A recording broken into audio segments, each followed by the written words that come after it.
Еще никогда Лига чемпионов не заходила так далеко на восток. История карагандинского «Шахтера» – еще одно доказательство, как европейский футбол может объединить Запад и Восток. Здесь, среди бескрайних степей, где когда-то ходили кочевники, сейчас берет начало новый футбольный клуб, о котором уже говорят во всей Европе. История всех великих команд начинается именно так.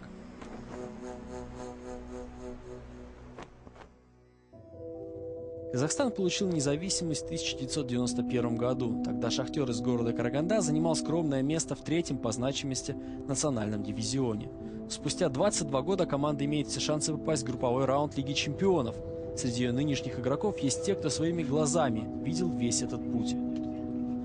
В те времена, как это не бывает так, что в клубе было все ровно, поэтому были и трудные моменты в команде, когда и не хватало финансирования в клубе, когда и союз развалился, тоже было тяжело. Поэтому большая благодарность руководству области, то, что всегда поддерживали команду. Поэтому, думаю, это все и привело к тому, что сейчас команда «Шахтер» находится на этом уровне, то, что мы боремся за попадание в Лигу чемпионов.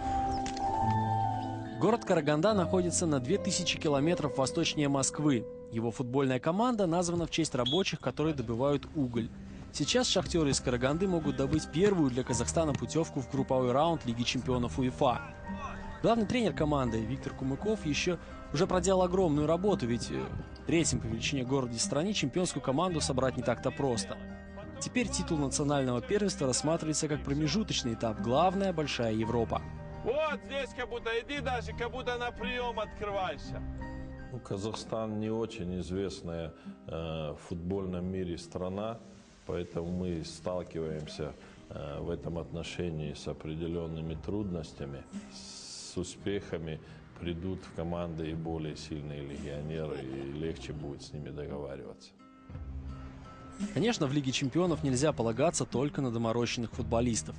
23-летний полузащитник Роджер Канос приехал из Колумбии. «Шахтер» уже шестая команда за 4 года странствий колумбийца.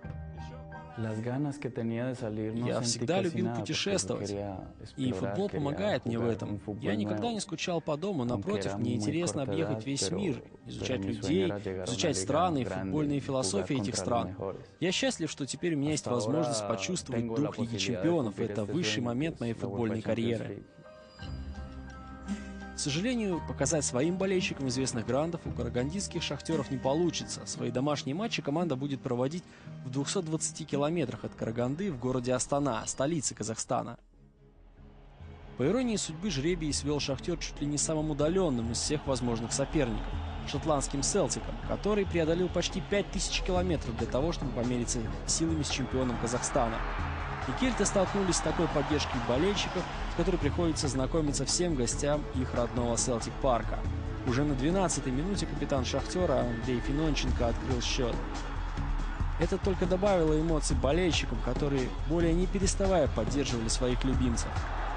План Виктора Кумыкова работал, вот подопечные Нила Леннона просто расклеились.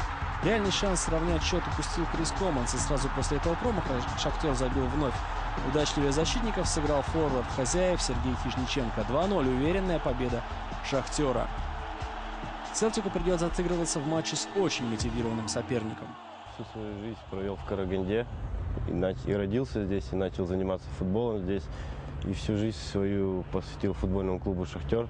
Это, в принципе, новое для всего карагандинского футбола выступать так в Лиге чемпионов.